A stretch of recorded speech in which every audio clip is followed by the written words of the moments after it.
Hi, welcome to the Ellis Talker Show. I'm DV LeBron. Today, my very special guest is Mr. Matt Shelton with the organization Freed People. How are you doing, sir? Man, I'm doing well. How are you doing, DB? I'm good. So I met you and I found out what your organization's mission was. And I said, you know what? I got to have this guy on. So I bugged you and I didn't have to bug you much. So I really appreciate you coming on. But before we get into the organization, can you tell the people more about you? Yeah, Matt Shelton. Man, I live here in Ellis County and I've got a family with 4 kids. And man, things are crazy right now at the house as we've got our youngest 13 years old and we've got them into college. We've got all the way up to college age. And so there's a little bit of everything going on in our world right now. But man, things are exciting in our house. And man, we're really excited about Freed People and what's going on here as well. Man, so if there's one thing that there's a lot of people who have no idea that the slave trade and child sex trafficking is huge in the United States. There's kids that are missing that were supposed the migrant kids. They're somewhere in the U.S. somewhere. Some of them, they've lost count of them.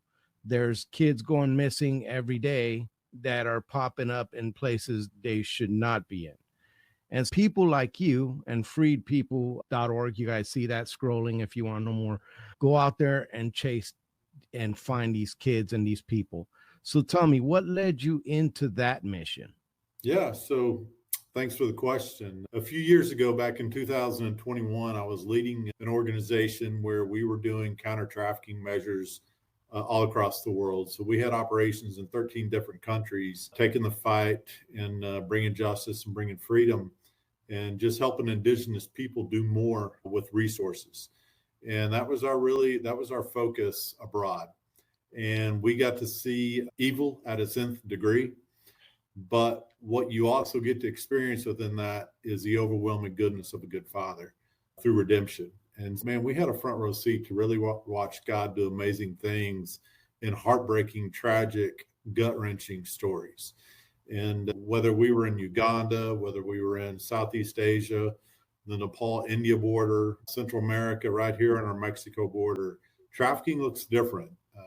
And really, it was during that time where we were pursuing this. My wife and I were able to travel the world, just getting to speak with and meet different people, some kings and queens, and just really helping us get an understanding of what trafficking looked like in their country and attacking it strategically relative to what it looked like there. Man, we just had a real opportunity to do that for a number of years. But towards the end of that, DV, we just got a real strong conviction with what's going on here. And I'm probably not the only one in this conversation that gets the Amber Alerts and sees all this information going on. But man, I just really didn't have a lens to what it looked like here. So you decided that you wanted to help around the world. That's pretty darn impressive. You said, okay, this is something that has to be addressed. So let me go all over the planet to do it. And now you want to come over here and start helping, and you've come over here and start helping against that. What you said, it looks different in every country. What does it look like here? Yeah. So in 2021, when we really started getting this conviction as to what's going on here, we did a deep dive into it. I want to study it just like the next guy. And what we found are two things, right? Non-governmental organizations, which are NGOs in this space, are doing powerful things. But when you do a study for the mission that God put in our heart to locate and recover, who are locating and recovering these kids, you start seeing that they do a lot of amazing things. But what is typically within their impact zone, it's going to be in that restorative care piece. It's going to be in that redemptive space where there's a huge need, and I can't underscore the need of that enough. But again, we just had the lens of locate and recovery. When we were doing that study, what we found are NGOs are doing powerful things in this space. But what we found are the top 4 NGOs in this space brought in about $73 million in 2021, and it equated to 2,260 recoveries. And so we looked at that. We looked at what law enforcement's doing. Law enforcement is the tip of the spear in this fight. And what we find is they're under tremendous pressure. It's the world's fastest growing crime. And not many people understand its impact here. And what you find is law enforcement is under tremendous pressure to locate and recover these kids, but the resources are minimal. And just what you find is they're understaffed and under-resourced. And what we found is, wow, what if someone could come alongside law enforcement and provide some of the due diligence that's required to locate and then work with law enforcement to recover. So that's how it started. But even that, and within that deep dive that we did, we found a lot of things that were earth-shattering to us, but we found one thing that just after we read it, our minds blurred. And that was in 2017, the University of Texas released a study that said there's 79,000 children being sex trafficked at any given time in the state of Texas. In the state of Texas. In the state of Texas. And I'm just going to have to tell you, everything else blurred after I read that. And I'm not here to hang a hat on whether that number is right or wrong. But I can tell you whether it's one, whether it's 79,000, whether it's more than that, we're not going to wait around to see what the number is. Mm-hmm. There's a huge need for people to stand in the gap for kids who need us to stand in the gap. And that's what we want to do at Freed People. Our organization is really modeled after Galatians 5:1. And Galatians 5:1 says, we've been freed to free others. And I'm just going to have to tell you, our conviction as freed people myself, like, I've been freed to free others. And if we don't lead this fight, who's going to lead it? Yeah. Yes. Wow. Then that number, even if it was one, it's staggering, but that number is staggering. That in just the state of Texas, and that all these highways lead out from Texas, right, and they go to different places. But what is there an age range? Is there a certain profile to the victims that you're seeing, or it doesn't matter? What is, and I hate to use it like this, I've actually talked to a lot of sex offenders and it's the worst. But anyway, is there an age group? Is there what kind of profile you're seeing when you're out there chasing? Yeah. So what we see is it's across every socioeconomic division there is. We've helped locate and recover children as starting at 9 years old and then all the way through adulthood. What we've been able to do so far is we've helped locate, I think we just got our numbers in the past couple of years, 304 children, 79 young adults, and we've helped law enforcement with 92 arrests for trafficking. And so what that has done is it's helped us get to know some of these children and some of these young adults. We've gotten to know their stories. And what we find is broken relationships are at the root of everything that we're talking about. And I'm just going to tell you, I don't care if it's the victim being trafficked. I don't care if it's the sex buyer, and I don't care if it's the seller. What we find is there's broken relationships at the root of everything that we're dealing with. We also find is the United States is responsible for creating more demand than anybody in this world. When you talk about our sexualized environment, when you talk about all the things going on that just didn't happen when I was a kid, it's just created a hotbed for demand. And that's what we see. We see that out of the 304 child recoveries, those children are our children. Over 95% of those kids are indigenous kids to us. And there's not you hear stories of the white van or zip tie on a door handle or all of these things that the people look for trafficking, but I'm going to tell you what it looks like is my daughter or your daughter has a bad day and might be going through a rough season. And she starts putting out on her social media or any other thing that she has to face the world and says, I've had a rough day. My parents are so mean. I feel a little bit overweight today. And I'm going to tell you, there's people, if you think about collectively, this thing's a $150 billion problem across the world. So do you think there's a business model that's associated with that? There absolutely is. And there's predators out there with expertise to find that very thing. There's algorithms created to find that very, very message that says, I'm broken and I need some help. And there's people out there that manipulate that. And that's their business, is to find vulnerable people and exploit that vulnerability. And so what we find is most of the children we recover walk away from a family willingly under the guise of boyfriend or whatever it's going to be. And then once they get there, it's too late, because these guys are master manipulators. And what they've done is they've talked these children into, look, if you really want to come with me, you better leave your phone at the house. You better do this and you better do that. And there's standard operating procedures that these guys have that create a big challenge to locate and recover these kids. Yeah, so man, just keeping our children, our community up to speed on what it really looks like here in the United States. So social media, would you say that social media is the number one way that they recruit these kids, or there's just so many? No, you bet. Social media is the number one. There's kids that age out of foster care. There's different vulnerabilities, but the lion's share of what we see is children who are being groomed out of a family. And typically there's some type of brokenness within that family. And then that child expresses that on social media. And then those expert manipulators come in and manipulate that. And over the course of weeks or months, talk that child into leaving. When you're talking to their family, what is the number one thing their family tells you about what was leading up to that? Because you talked about broken, maybe an argument and stuff, but what is the one thing you always hear from parents? We just never thought it happened to us. That's the number one thing we hear is, I just can't believe it's happening to us. A lot of times families don't even know the depth of the problem. And sometimes there's not a huge depth to the problem, but sometimes there's just a master manipulator on the other end that's taking advantage. But that's the most common thing that we hear is, I just can't believe this is happening to me. And I think oftentimes, and I'm guilty of it as well before we got into the space, is, man, this thing happens abroad. I don't see it here. It's never impacted my community. When we get out and share, if there's a room of 100 people, I would say probably 25 of them have been directly or indirectly impacted by it.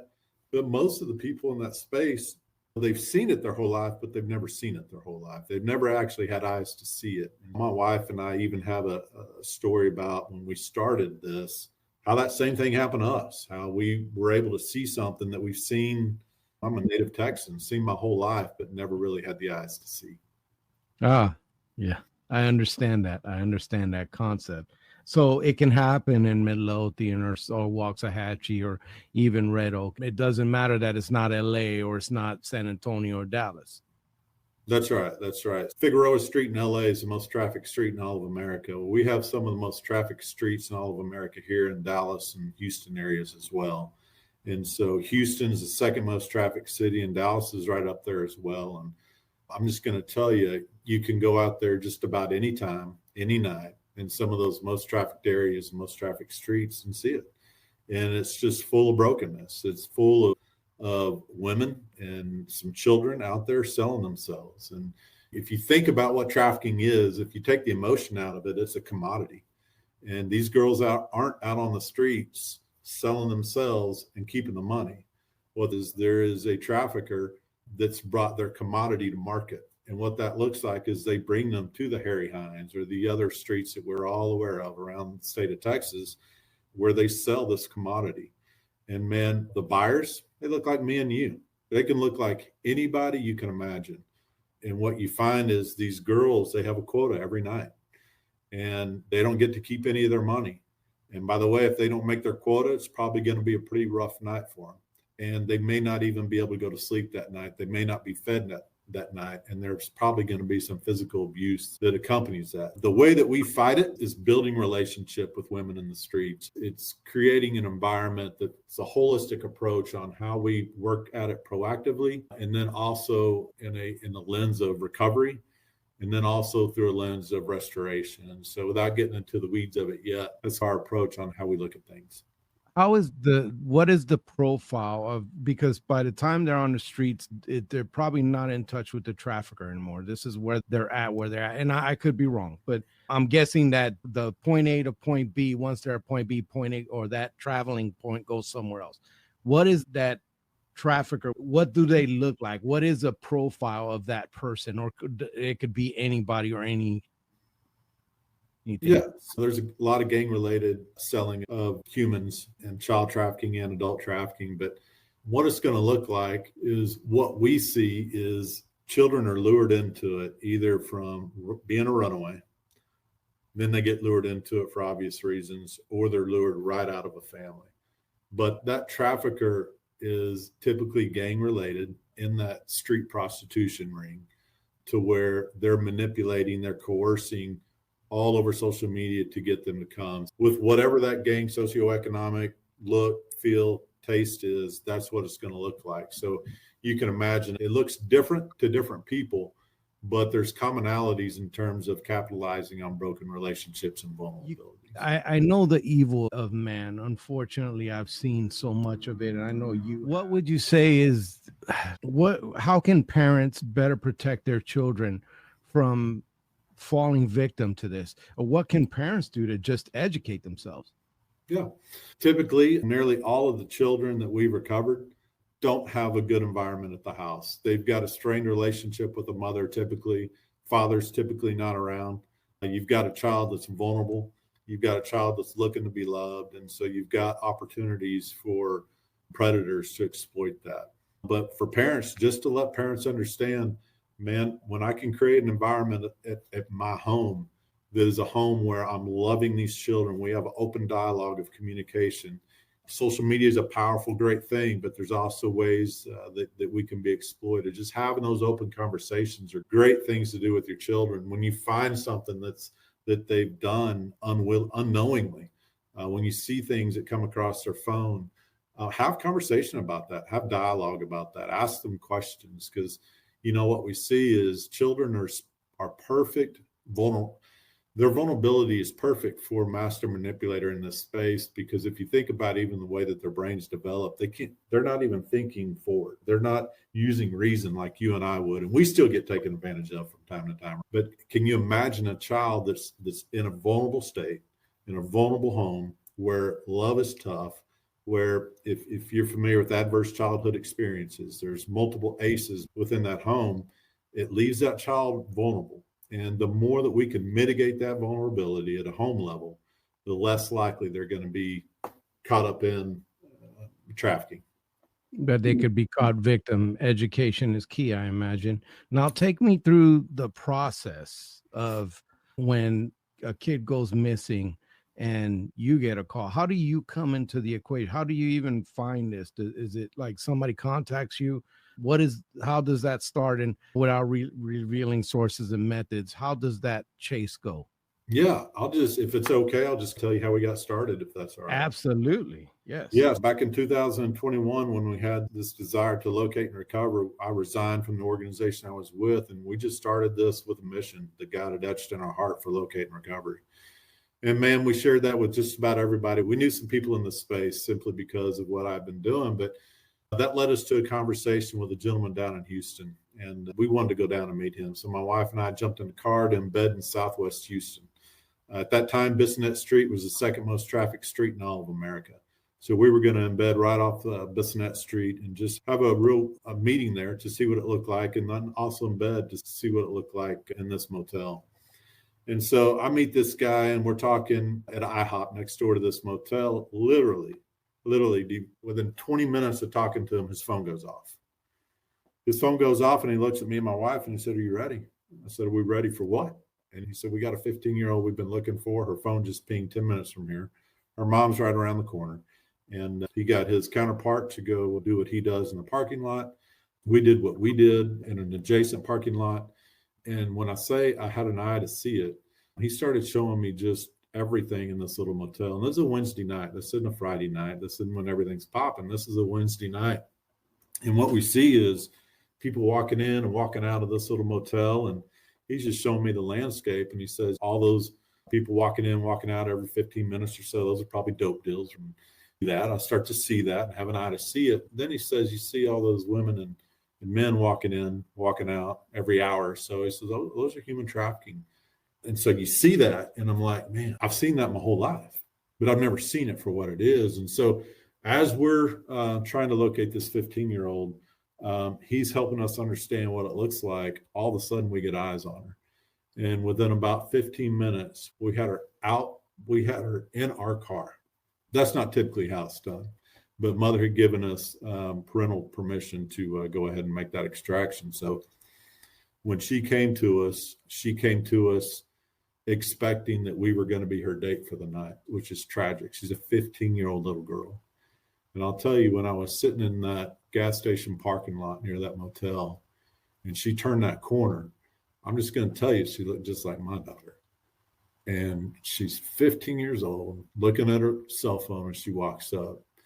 And it's a tragedy beyond belief that she was in that predicament. And I got to know her story. And her story was this: 6 days prior, her parents were divorced. She had those adverse childhood experiences in her own home. And so it was time to go back with mom, and mom had a bunch of rules. She didn't want to go, so she ran away. And in 6 days, the streets found her, drugged her, raped her, threatened her whole family and her, and had her for sale at a motel 15 to 20 times a day. And so that's just one story of one child that we found within 15 minutes of being embedded in Southwest Houston. So my eyes were really opened up to that. And I asked this guy, I said, man, how do you do this? We're driving around in this old Expedition that makes 27 knocking noises every time you hit a bump. And he just said, what do you mean, how do I do it? I said, like, how do you fund what you do? He said, I live in a 900 square foot house, and my wife's a school teacher, and I have some side hustles that help me stay out here longer than as long as I can. And he said, at the end of the day, man, this is my cross to bear. This is my ministry. This is what I do.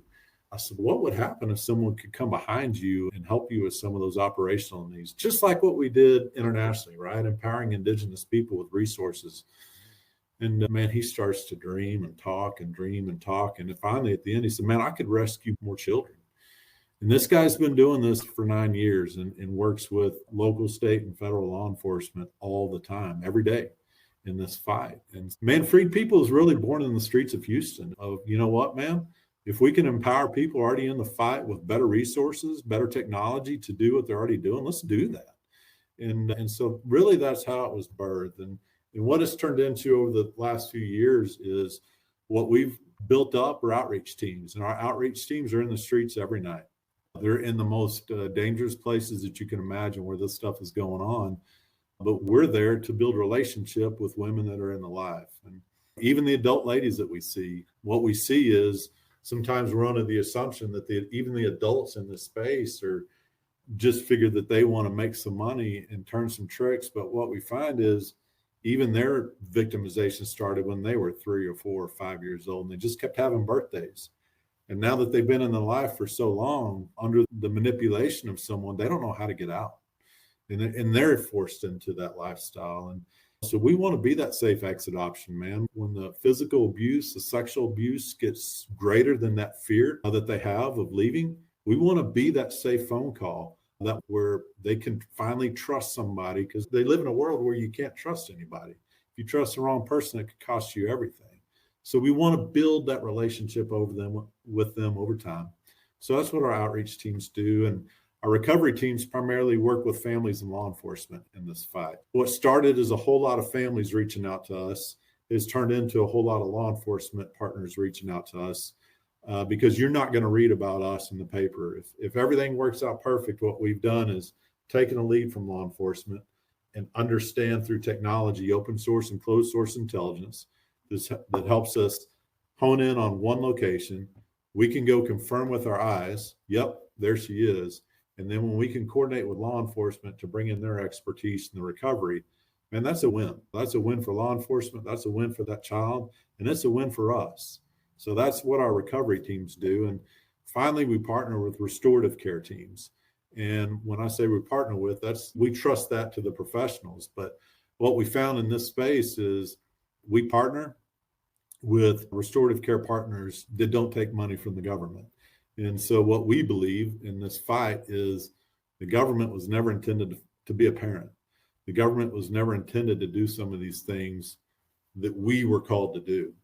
And so what we believe is, man, I'm just going to tell you, there was a lot of behavior modifications in Matt Shelton's life all growing up. But I'm going to tell you, when my heart changed, everything changed. And that's the same way we believe in these restorative care partners, man, with Jesus. Like when Jesus changes your heart, everything changes. My lens for everything changes. And that's the same way that we believe in our restorative care partners. So we partner with restorative care partners that have that same inside out model that changed me. And then we partner with them to take in these victims all the way through that restorative care process. Wow.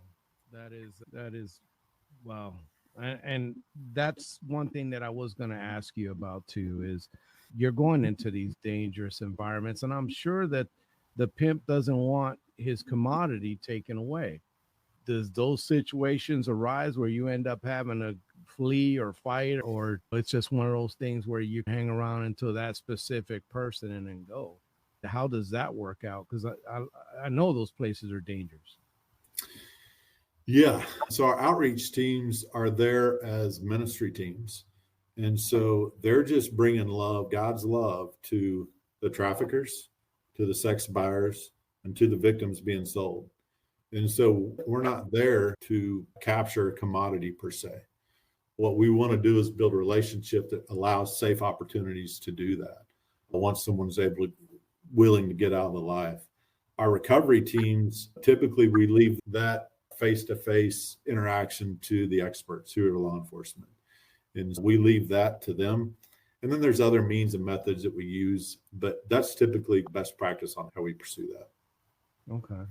Wow. And you're in Ellis County. How bad is the problem here? How bad is it here? Yeah, getting a little bit in the weeds, man. There's some stuff going down in Harris County and the Houston area that's forced a lot of that, what was going on down there up here. I'm going to tell you, we've been part of recoveries. Our teams have been part of recoveries in all over Ellis County. That made the news. We see it there, but it's in every school district in America. That puts it in perspective. It's everywhere that children are. And that's one of the things we believe it's a community problem. And it's going to take a village to help see this to an end. But we just opened up a home very close to where we're talking today that we're really excited about. It's going to involve our community. And that's called Angel View. I love that. I'm sorry, I'm at a little bit of a lack of words, and I'm never at a lack of words. It's a powerful subject. And how can people help you? How can people get involved in this mission of helping these children and these people? Yeah. Pray, give, and go is what I say. We truly believe in the power of prayer. I'll just tell you one story. We had 2 children that we were looking for. We didn't have any intelligence on them for 24 hours. We gave those 2 names to our intercessory team, and within 24 hours, we had them both located. Within 48 hours, they were both recovered. But number one, we believe in the power of prayer. Secondly, just give. I'm going to tell you, no child. I just told you about Angel View. Angel View is a campus we just opened. It's a $4 million property that was donated to us for restorative care for children. And we're collaborating with another organization to operate that, who are experts in this space. But here's the deal. Restorative care comes at a cost of typically anywhere from $100,000 to $250,000 a year. The complex trauma that these children go through is severe. And to get through that costs a lot of money. Here's what I'm going to tell you, man. When the body becomes a body and actually gets out there and does this stuff, when someone is so bold as to say, I'd love to donate this property, and then there's someone else out there that just needs that property to do that care, when you can connect all that, what we found now is we have this home. It's a $4 million property. I'm just going to tell you, it's the most amazing property you've ever seen. And it was a drug rehab for years. And now, so you think about that, it's got a full gym in it. It's got an indoor basketball court. It's got an outdoor volleyball court. It's got equine therapy to work through the trauma for these children. It's got 22 beds in it. We're going to bring in children straight out of crisis and work with those children to be new creations. And no child, no family will ever pay a penny for that. Every parent that we serve in this fight will never pay a penny for what we do, any of our services, because what we found is parents will mortgage everything that they own to find their child. And we consider it predatory for anyone to charge a penny to these families who are desperate to find their loved ones. So what your donations do is help offset that cost of our teams out there in the fight. It costs us on average about $2,800 per recovery. So that's a big piece of what we do. But I know you've put our website on there, is freedpeople.org. We need recurring donors to help us continue this fight with some sustainability. But we also have a lot bigger vision. Over the past month, we've helped locate and recover women as far northeast as New York and women as far east as Nevada, west as Nevada. Our technology is growing to the point to where we can actually be a little bit larger force multiplier in this space for law enforcement. And it's simply through the donations of people like you and your listeners and things to that effect. We're very blessed to be underwritten by an organization that covers our cost of operations. So all of the money that comes in goes to the streets. Wow. No, I hope that people, this is an organization here doing the work here to help people here and apparently all over the US and then Matt all over the world at some point. This is the kind of organization, folks, that you want to be part of. And I hope that you will go to that website and consider donating to freed people. On my show, my guest usually has the last word, Matt. So I'm going to give you the mic and shut up and wrap it up. No, man. I'll just say this then. I went to Israel some years ago, and my biggest takeaway from my trip to Israel was this. You go right outside of Jerusalem, and you see the Sea of Galilee, you see the Dead Sea, and they're not very far apart. In fact, the same river supplies water for both of them. But what in the Sea of Galilee is a beautiful landscape. And if you're familiar with the Bible, all the stories that have happened in the Sea of Galilee, and it's just a beautiful, unbelievable experience. And then you go just a little bit downstream and you see the Dead Sea. And you understand there's no life in the sea to speak of. It's desert around there. And there's nothing alive that comes out of that. And my biggest takeaway from that trip was everything that flows into that Sea of Galilee flows out in tributaries that bring life to all its surrounding land and people. And everything, what I didn't realize, the Dead Sea is the deepest place in the entire earth. So everything that flows into there ends there. I'm going to tell you, we've been free to set other people free. Galatians 5:1, we've been free to free others. That's it. And there's a huge need for us to stand in the gap for our local children. And we would love nothing more than you guys to be part of our Free People team. Yeah, I hope people will consider donating. God bless you, Matt, for what you do. I know this ain't easy. I know that there's many things that you probably could be doing with your life, but you're dedicating to help our most in need. And that is a beautiful thing. So God bless you for that. And I will be reaching out. We'll be talking some more. Can you hold on after the show? You bet. And I just want to tell you, thank you for that, giving us a platform to share and express the need here in Ellis County and surrounding areas. And just can't tell you thank you enough. No problem. You take care.